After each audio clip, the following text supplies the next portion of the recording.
Tolong dong transferin. Oke. Mantan kakak ada berapa sih? Banyak banget sumpah demi Allah. Harta yang Paling berharga. Hanung tuh ngomong, ukurin, sakit kan? Kasih tuh biar kerok sebentar.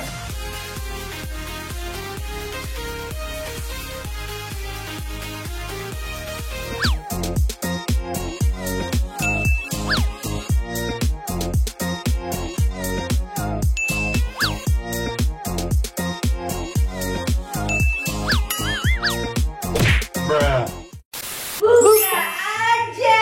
Nggak apa-apa, enggak maksudnya abang bukan kakaknya. Aze. Sama video kompak itu urusan anak. Selanjutnya dari @aisyah_kalista_03. Ya, jadi usaha mah bagus ya, usaha mah bagus gitu. Usaha Tapi mah udah. gitu kan. satu keluarga aku yang paling suka sama anak kecil tuh aku. Jadi tuh kalau udah disuruh milih mau ke mall atau mau main sama anak kecil, pasti jawaban aku pengen main sama anak kecil. Jadi aku seneng banget sama anak kecil dari sebelum aku nikah. Nah begitu nikah itu nggak ada nunda-nunda, akhirnya dapet Kif alhamdulillah. Nah setelah itu ya pokoknya nggak pernah ditunda-tunda lah. Bahkan aku sempat mikir kayak kok aku halangannya lama ya, wah aku hamil lagi nih, anakku masih kecil, ternyata enggak. Nah Kif umur 4 tahun kalau nggak salah, 4 tahunan apa ya 4 atau 5 tahun gitu, tiba-tiba pas lagi ngecek ke dokter aku ada kista gitu. Kistanya itu tadinya cuma 1, tapi karena emang sempat mau diangkat, tapi aku pikir ya masih kecil, sempat 3 cm ya masih kecil banget, dokter aku juga nggak menyarankan diangkat saat itu. Akhirnya ya udah aku diemin selama 3-4 bulan. Ternyata pas 4 bulan aku mengalami satu sakit. Jadi salah satu sahabat aku, Meli, lagi operasi, aku nemenin di salah satu rumah sakit. Tiba-tiba si Meli itu bilang, kamu sekalian deh berobat di bawah deh, ada Opjin, jadi kamu cek gitu. Ternyata pas lagi berobat ke bawah, pas lagi dicek, dokter sempat bilang udah pipis belum gitu, udah dok gitu. Tapi pas dicek lagi ternyata ada bulutan gede gitu. Ternyata pas dicek-cek itu ternyata kista. Kistanya tiba-tiba 11 cm saat itu. Jadi dokter bilang ini kalau udah sebesar ini kamu mestinya dioperasi gitu. Ternyata aku sempat diemin sebulan sampai akhirnya jadwal operasi. Ternyata sebelum operasi ketahuan ada 2, yang satu 11 cm, satu 3 cm. Entah mungkin yang 3 cm waktu awal itu yang ini nggak berkembang atau ini yang baru, aku juga nggak tahu. Tapi pada saat tahun 2015 ingat aku itu diangkat, 2014-2015 aku lupa, itu diangkat. Nah kata orang kalau sudah diangkat mestinya kita bisa gampang hamilnya. Tapi sampai saat ini belum dikasih juga, sampai kemarin akhirnya tahun kemarin aku mencoba untuk program namanya inseminasi kalau nggak salah. Jadi secara alami gitu kan, tapi sempat telat gitu. Biasanya mestinya halangan tanggal berapa, sempat telat tapi ternyata belum berhasil. Nah pada saat udah mencoba program itu di salah satu dokter tapi ternyata gagal, itu yang ternyata mental aku tidak sebagus itu, drop banget sampai tiba-tiba kayak aku berantem hebat sama abang karena abang ngerasa kayak kalau kamu udah siap untuk program ya nggak boleh begini. Tapi aku yang saat itu mentalnya drop banget, akhirnya nggak mau diajak komunikasi, aku diem aja. Mental aku ternyata belum siap untuk gagal kalau kita mau program. Jadi sekarang masih alami aja. Selanjutnya dari @elvira260909_. Kebiasaan buruknya Kak Tasya yaitu Apa yang nggak bisa berubah? tolong dong transferin. Oke. Buka handphone. Buka klik BCA. Ada notif Instagram masuk. Buka klik. Lupa deh. Iya, aku tuh suka ke-distract kalau ada orang-orang sesuatu yang lebih menarik, apalagi notif di atasnya lambe tura. Jadi lambe tura lebih menarik ya? Daripada gue suruh transfer. Yang kedua, aku suka banget bangun siang, jadi aku tuh gak bisa bangun pagi. Bukan tipe yang morning call ya kak? Bukan morning call, tapi morning call kalau ada kerjaan bisa banget. Jadi aku bisa morning call kalau memang ada sesuatu yang memang mau dikerjain. Tapi kalau ngerasa nggak ada yang mau dikerjain, aku nggak mau bangun pagi. Jadi pasti aku bangun tanpa alarm apapun, jam 10 pasti aku bangun. Jadi aku tuh punya kebiasaan buruk yang menurut aku tuh yang nggak bagus sih itu. Dan aku kalau udah di kamar, aku bisa di kamar seharian nggak keluar kamar sama sekali. Kalau suka diajakin kemana-mana, kadang-kadang kayak suka mager gitu. Ngakuin nggak Pi kalau sekarang, Bu ini kayak gitu. Kalau dulu tuh kayaknya ibu nggak di rumah, enggak gitu. Jadi kalau sekarang tuh kebalikannya. Coba pakai kacamata dulu boleh? Aduh. Jangan dong. Jangan dulu lah. Ini udah, aku udah bilang udah kasih aba-aba kalau udah butuh-butuh sesuatu yang kacamata. Kalau dibuka. Oke. Gede. Dia pakai kacamata. Ini aku udah mulai deket. Dari @iyui. Pernah. Siapa aja loh. Enggak, pacaran banget sih enggak, cuma kalau dekat sampai kayak pacaran pernah ada. Nggak boleh dilupain Bu, tapi nggak boleh sebut nama. Iya kan disebut nama. Ya, udah beristri guys. Iya, deket doang. Berapa orang kak? Laki gue juga artis. Iya, kalau nggak salah dulu pernah deket sama orang, public figure ya. Tapi sekarang udah beristri dan punya anak ya. Baik. Gak pacaran, karena aku sama abang pun tidak pacaran. Jadi sama dia deket doang. Saat itu aku masih kerja di salah satu stasiun TV. Orangnya baik banget, tapi disalah gara-gara gua pingsan. Gara-gara aku tuh kalau terlalu gimana gitu, mungkin kecapean banget. Kadang suka tidak bisa mengontrol badan sendiri guys. Atau dia geblek gitu ya, geblek aja jatuh. Akhirnya dia ngurusin aku sampai dibawa ke rumah sakit gitu kan, dibawa ke rumah sakit gitu. Jadi kayak mungkin traumatis dia padahal saat itu kita tuh udah baik banget, komunikasi udah baik gitu. Bahkan yang minta kenalan bukan aku, yang minta kenalan dia. Terus aku melakukan kesalahan itu sampai akhirnya kayak ya udah, kayaknya dia mundur seketika gitu. Masih berteman nggak kak? Enggak, tapi Oh, dia nggak temenan. nikahannya aku datang. Oh, berarti satu orang nih kak, satu orang doang. Ada beberapa. Ya aku lupa loh, pacaran sama siapa aja, gak ada yang nanya mantan gue berapa kan? Iya aku kak, aku mau nanya mantan kakak ada berapa sih? Banyak banget sumpah demi Allah. Jadi mungkin umur aku sekian, mantan aku di atas umur aku. Astaga banyak. Berarti lebih dari 30. Nangis. Dari TK tuh Bi. Ya Iya Allah. guys. Banyak Jadi banget. aku punya traumatis sebenarnya. Aku itu kalau misalnya deket sama orang atau pacaran, aku takut banget dengan angka 3 bulan. Kenapa Angka tuh? 3. Angka 3. Jadi aku mendekat kata 3 bulan sih sebenarnya. 3 bulan tuh aku takut, nggak tahu kenapa aku kayak punya setiap 3 bulan atau mau menuju 3 bulan atau baru lewat dikit 3 bulan atau pasti 3 bulan itu pasti putus. Kenapa tuh kak? Nggak tahu. Jadi kayak aku nggak tahu tiap kata 3 bulan tuh aku takut banget karena pasti ya itu. Jadi dekat sama orang tuh mendekat kata itu wah udah Jampe-jampe. makanya nih alhamdulillah sekarang. Ya Jadi Allah. aku tuh takut dan itu kejadian pada saat aku nikah sama abang. Aku takut banget dengan angka 3 bulan, 3 tahun itu aku takut banget. Itu dari kapan kak? Pacaran. Iya. Kelas 3 SMP. Jadi intinya kalau ditanya mantan aku, ya udahlah. Yang penting kan sekarang untuk menjalankan hidupannya satu untuk Semuanya. Lanjut ya kak. Ini dari @Irena Febriani. Ya Allah, aku sampai detik ini juga nggak pernah percaya kalau ternyata aku punya teman-teman yang luar biasa dari Tasyanism. Ada banyak banget. Aku kalau sebutin satu nanti ada yang lupa satu nanti nggak marah gitu ya. Pokoknya ada banyak sekali di Bandung, Jakarta Pusat, Jakarta, pokoknya setiap Jakarta tuh ada. Buat aku ngerasa bersyukur punya mereka karena memang aku bisa sampai ada di sekarang ini juga pasti salah satunya karena support mereka. Jadi kalau ditanya sampai sekarang sih masih sangat tidak percaya. Kalau Bingung gitu berarti? Iya, karena yang aku selalu lihat itu kan Saskia, bahkan namanya Saskia kan bahkan ada Saskianism. Tiba-tiba dibikinin Tasyanism tuh buat aku kayak apa sih gitu kan. Terus orang-orangnya support aku tuh luar biasa banget, kayak tiba-tiba dari cuman bertiga terus tiba-tiba jadi Banyak. Nambah. Iya, nambah terus gitu. Jadi sampai sekarang alhamdulillah ya bersyukur punya mereka, dan yang paling penting aku sayang sama mereka dan terima kasih sudah selalu mensupport aku dalam keadaan apapun, susah, senang, sedih.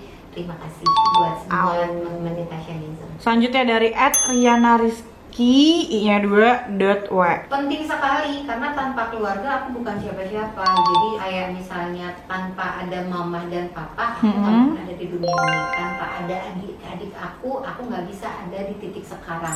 Tanpa ada suami dan anak aku tidak ada bisa di posisi aku sekarang. Jadi keluarga itu balik lagi, keluarga segalanya. Dan kalau ditanya yang paling berharga dalam hidup aku adalah harta yang Paling berharga adalah keluarga.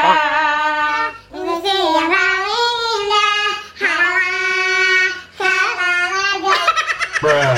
Ayah mau ngomong apa?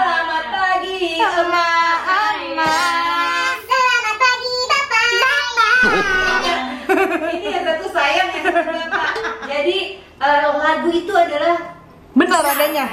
Jadi buat kalian yang pengen tahu keluarga itu artinya buat saya adalah Harta yang Yang paling berharga adalah keluarga. Puisi yang paling indah adalah keluarga. selanjutnya. Ini ada dari @tangkaplayar.id. kalau dibilang sukses sampai detik ini aku masih sangat belajar. Yang paling penting adalah sebenarnya gini, komunikasi. Jadi kadang-kadang orang kalau mencari partner yang pas itu sebenarnya kadang-kadang kayak sulit gitu. Bahkan ada orang yang bilang gua nggak bisa berpartner dengan keluarga. Ada yang sebenarnya kayak gue lebih bisa berpartner sama teman. Nah, aku orang yang tidak bisa berpartner dengan teman, karena aku selalu dengar juga mama selalu bilang gitu ya, namanya kalau ada masalah sama teman bisa jadi musuh, tapi kalau kamu ada masalah sama adik atau keluarga nggak akan pernah jadi yang namanya mantan keluarga. Jadi benar-benar yang memulai ini sebenarnya yang aku bilang aku cuma pengen punya satu tempat kumpul keluarga gitu, dan akhirnya kita punya si awalnya mekanisme. Begitu mekanisme jalan, akhirnya saat itu mekanisme sempat ditawarin untuk masuk ke salah satu retail besar, tapi saat itu mekanisme nggak sanggup, akhirnya menawarkan ke Haikal dengan bisnis baju yang sama. Maksudnya bikin bisnis baju juga. Terus Haikal berjalan, mekanisme juga jalan, kesini-sini ternyata ada baju lagi yang merek kayak Saskia juga.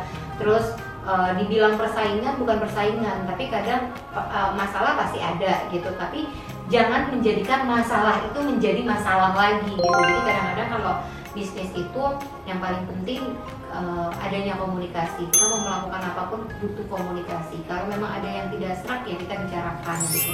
Yang paling penting kalau kita mempunyai bisnis itu atau mempunyai apapun, komunikasi harus lancar. Terus pembagian job desk yang jelas. Walaupun sama keluarga pembagian job desk-nya harus jelas dan saling menghargai. Bukan aku paling tua, aku harus Saskia harus mendengar kata-kata aku. Enggak.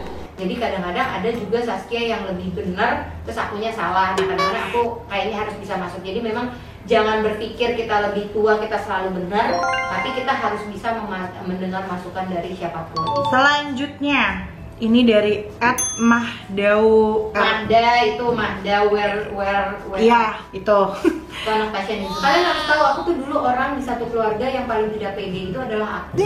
Jadi pada saat dulu adik-adik aku tuh kan tinggi banget, aku tuh paling kecil. Terus aku setiap pergi kemana-mana aku nggak pernah mau melepas yang namanya high heels. Karena buat aku kepercayaan diri aku akan timbul setelah aku bisa memakai high heels atau memakai wedges, gitu. Pokoknya yang lebih tinggi. Bahkan satu kali aku kepukul banget waktu pada saat lagi di Pacific Place, Mas Hanung. Jadi aku pakai high heels, terus capek banget, terus aku taruh gitu kaki aku. Maksudnya kayak lunjurin high heelsnya aku copot. Mas Hanung tuh ngomong, "Urin, sakit kan? Ayo jangan pakai gitu." Terus kayak buat aku tuh kepukul banget pada saat itu, karena aku ngerasa kayak kalian harus tahu kalau aku memakai high heels sebenarnya aku ada di titik kayak aku nggak ngerasa pede sampai detik ini sebenarnya masih. Tapi sebenarnya aku bisa jadi lebih pede karena aku ternyata tahu kepercayaan diri aku itu bukan di high heels sebenarnya, tapi di mana pada saat aku bisa memberikan untuk keluarga aku. Jadi pada saat dulu itu yang selalu bisa memberikan ke keluarga itu adalah Saskia, Haikal gitu, karena dia punya penghasilan dari syuting dan lain-lain. Aku tuh saat itu tidak punya apa-apa, istilahnya kerja ya cukup uang hanya untuk ya sehari-hari buat aku gitu kan, nggak bisa ngasih ke siapa-siapa gitu. Tapi pada saat aku punya mekanisme, aku bisa kasih ke mama, bisa kasih ke papa, bisa kasih ke adik-adik aku even cuman traktir mereka makan aja tuh aku merasa kayak ternyata kepercayaan diri aku adalah kita akan tahu kok batas kita ternyata percaya diri itu ada di mana. Nah, aku kedapetin itu setelah aku mungkin di 2011 atau di 2011 atau 2012 lah pada saat memulai bisnis gitu. Jadi begitu aku bisa ngasih ke orang tua itu aku ngerasa kayak oh ternyata pede, kepercayaan diri aku tuh bisa muncul. Jadi buat teman-teman semua yang kadang-kadang mungkin masih ngerasa nggak percaya diri, kalian harus bisa tahu titik kalian nggak percaya karena apa. Oke, selanjutnya dari Evita Mustika Ayu 0. Ini itu semakin kesini gadgetnya agak luar biasa, tapi memang anaknya sebenarnya bisa dikasih tahu kayak misalnya waktunya cuma boleh jam sekian sampai jam sekian gitu. Bisa sih, cuma sekarang jadi kayak ngerti banget sama gadget gitu. Maksudnya bukan gadget, mainan-mainan Free Fire, Fortnite, kesini-sini dia waktunya tuh kayak dia udah jadi mengerti gadget banget gitu. Bahkan main TikTok aja bisa ngedit dan lain-lain. Yang aku sebelin adalah kadang-kadang anaknya semakin kesini dikasih tahu dijawab, kasih tahu dijawab. Karena udah bisa ngejawab udah ini sendiri. Misalnya kalau misalnya aku lagi makan Indomie gitu, Bunda boleh makan mie. Ya kan Bunda kemarin aku juga nggak Protes. Aku juga nggak makan mie, kenapa Bunda makan? Ya sedikit aja. Iya aku harus boleh sedikit aja. Ya udah nih sedikit aja. Bu nanti kalau Bunda sakit jangan nyalain aku ya. Berarti salahnya Bunda ya udah bisa begitu. Dan itu sebenarnya ada bahasa aku dan bahasa abang. Jadi menyerap apa yang diberikan orang tuanya. Selanjutnya nih Kak Ade dari @dita_widya.n. Tidur bareng sama adik Itu ya. Itu yang paling satu. nggak bisa diingat ini. Apa tuh? Oh, Oh, yang bekas Tragedi. sebelah mana? sebelah kiri. Sebelah kiri ada. Sebenarnya ingat-ingat banget enggak juga enggak gitu. Tapi kalau lagi make up lagi buka ini kayak dia main time ini. Itu gara-gara apa Kak kalau boleh tahu? Jadi dulu Ceritanya? ceritanya tuh awalnya ada pagar kayak pagar itu itu belum dipasang, jadi ditaruh di rumah didropin gitu aja ke tembok. Nah terus seingat aku ya Saskia yang ngajak balapan atau yang ngajak Main larian, Kak? Aku lupa kayaknya Saskia kita balapan gitu. Balapan ngapain Kak? Naik Naik ke atas. Naik ke pagar. Naik pagar. Jadi naik Anak laki ya, Wak. Iya, jadi pagarnya agak gede gitu kan. Jadi aku sebelah Salah sini, banget kayaknya Saskia ngajakin ke sebelah atas ya. sana. Saskia udah nyampe atas, aku salah banget, salah. Gua udah nyampe atas, Saskia masih di tengah. Saskia nggak suka kali ya, dia turun lagi dijerekin. Astaga. Jadi mama aku lagi di kantor dikasih tahu aku jatuh, untungnya di ujung gang itu ada dokter jahit. Nah untungnya dokter jahitnya juga bagus. Lalu lu lihat nih, jadi kalau misalnya dokternya jahitnya salah begini kenapa? Ke samping. Agak ketarik gini. Ini dokternya bagus banget guys. Dia tidak ada menarik sedikit pun tarikan mata itu nggak ada. Jadi Kalau dokter- tarikan matamu, Lirikan. Lirikan. Menarik hati. Jadi intinya ini yang paling gak bisa aku lupain dari kecil ini. Terus juga aku juga yang gak pernah bisa aku lupain adalah pada saat zaman-zaman tahun 94 yang kita lagi ada kerusuhan ya guys. mohon maaf kita belum lahir nih. Lo belum lahir? 98 Kak kalau kerusuhan. Kerusuhan 98. Ya aku udah SD pokoknya. Ya pokoknya aku lupa deh kerusuhan yang mana, tapi di daerah rumah aku tuh dulu kerusuhan juga. Terus Saskia pulang-pulang, jadi kita ngelewatin kayak di depan rumahan aku tuh suka ruko-ruko gitu kan. Pulang-pulang dia bawa pembolong kertas. Mama, aku bawa ini. Dapat dari mana? Itu dari ruko depan pada ngambilin. Aku ngambilnya dapetnya ini pembolong kertasnya. Ibu pindah, balikin sekarang juga ke tempatnya. Ya udah mah nggak boleh balikin. Jadi aku inget banget Saskia tuh biar kerok sebenarnya. Udah ini gua ditarik jatuh. Oh, bukan cuma ini guys. Tapi Bibir. Kalian harus lihat bibir saya tidak sinkron. Iya, bawah. kok gue nggak ya? Bawahnya nggak sinkron. Ini adalah Zaskia Adia Meka. Kamu pernah melakukan ini kepada saya nih Zaskia ya. Dan yang kedua, bibir saya gede sebelah nih. Yang sebelah kiri. Iya. Nih. Itu gara-gara siapa Kak? Zaskia Tania. Anak ini yang membuat saya inget banget ya. Saya lagi di dapur, lagi bantuin orang masak, udah lagi baik-baik di dapur, kagak ada kemana-mana. Tuh lagi motong-motong, lagi apa lagi, diajak lari-larian, puterin set, jadi di dapur. Tapi mereka lari gini set, keluar, terus masuk lagi pintu dalam, keluar lagi dapur. Aku lagi di sini, kau lari, dia lagi gitu. Tiba-tiba akhirnya ikutan lari, oke, ikut lari. Set, kejar-kejaran bertiga, set, baru nyampe sini, jatuh. Udah jatuh, gedebuk. Nah, jatuhnya kena pinggiran lantai. Dipikir saya bercanda, ditiban sama Saskia. Disangka sama Tania Raimina, bercanda lagi ditiban sama Tania. Ditiban bertiga, begitu ngangkat sini udah gue, darah gitu ya. Mama cuma marah, yang aku ingat, aku langsung dibawa ke kamar mandi sama mama dibersihin ini. Saskia sama Tania disuruh berdiri di tembok. Dia ngeliatin.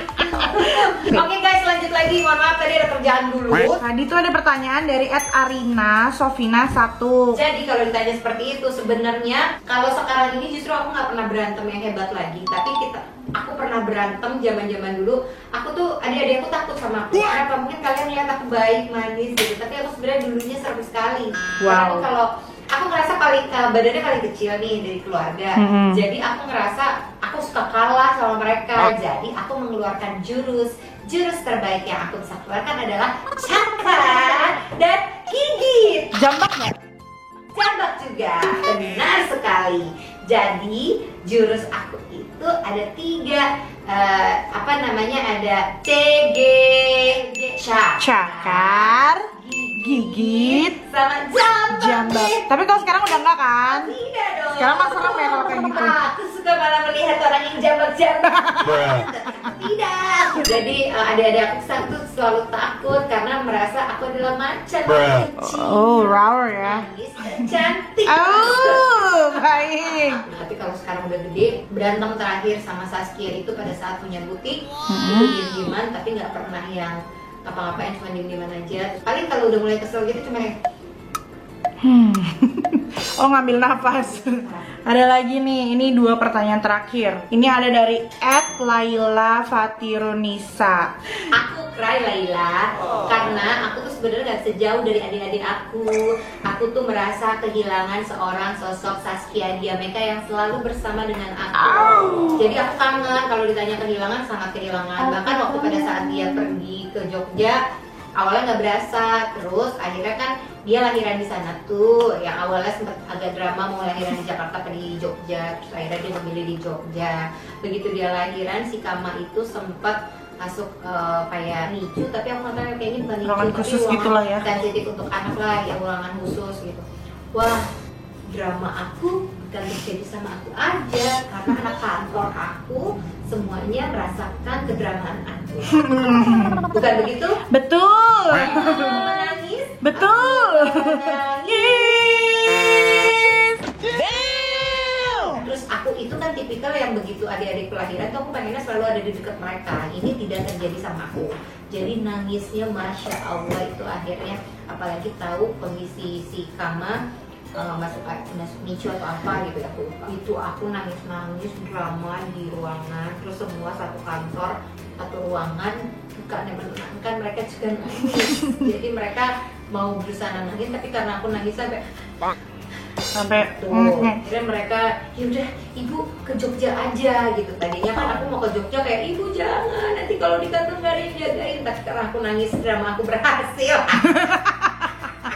Intinya aku ngerasa kehilangan banget Saskia nggak ada di sini, karena bukan berarti sama Saskia doang, tapi kalau misalnya terjadi sama adik-adik aku juga nggak bayangin, karena ada gosip dari Gossip Girl ya. Gossip Girl. Kalau adik aku yang nomor 6 juga akan berencana untuk tinggal di daerah sana.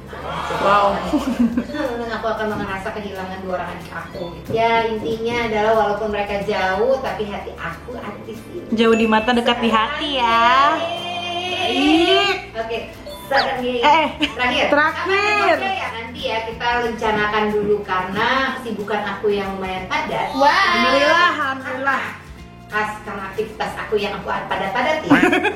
Bukan lumayan padat. Dipadat-padatin. Karena aktivitas aku yang nggak ada jadi kepadat-padatin. Pertanyaan terakhir. Nah, dari @Ainun Fitriahan. Pasti belajarnya dari aku. Wow. Oh enggak. Ada kalau Budi sangat kelihatan banget. Pilihan Nur Afrida. Mohon maaf, coba sambil ngomong gitu depan kaca saya. Ini kaca. Tapi aku tidak menunjukkan.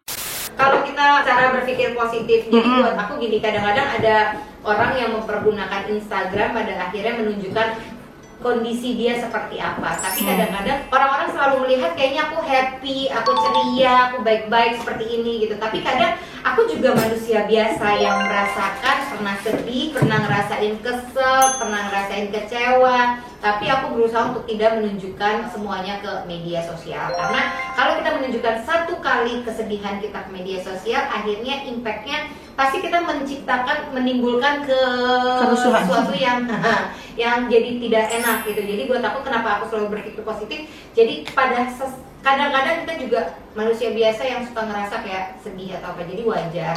Cuma aku berpikir positif adalah aku tidak pernah mau menunjukkan kesedihan aku di depan orang banyak. Kadang kesel gelintir tuh kelihatan gitu, tapi yang aku selalu tunjukin ke orang-orang tuh adalah happy aja. Tapi aku juga manusia biasa yang aku suka merasa seperti itu. Sebenarnya berpikir positif itu bukan dari orang lain, tapi diri kita sendiri. Kita kadang-kadang kalau misalnya lagi ngerasa nggak enak, kita ngomong sama badan kita. Kamu lagi sedih atau misalnya kamu lagi nggak ini, tapi jangan tunjukin, yuk bisa, yuk bisa, yuk kita pikir positif, kita apain. kalau aku lagi ngerasa nggak happy, aku biasanya melihat sesuatu yang kayak misalnya aku ngerasa kurang nih, ada yang kurang, tapi aku kadang-kadang suka melihat Instagram kebuka sesuatu yang kayak lebih sedih lagi. Jadi kayak ngerasa mestinya gue lebih bersyukur nih dengan apa yang udah dapet sekarang. Jadi akhirnya kita berpikir positif lagi. Udah ya? Udah.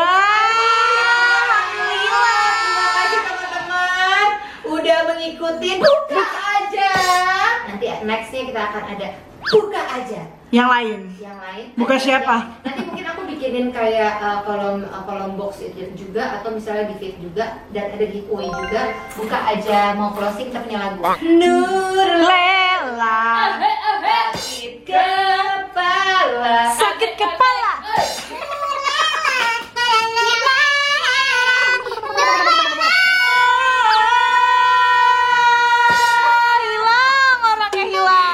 Guys, nggak bisa dong. Nggak kelihatan guys.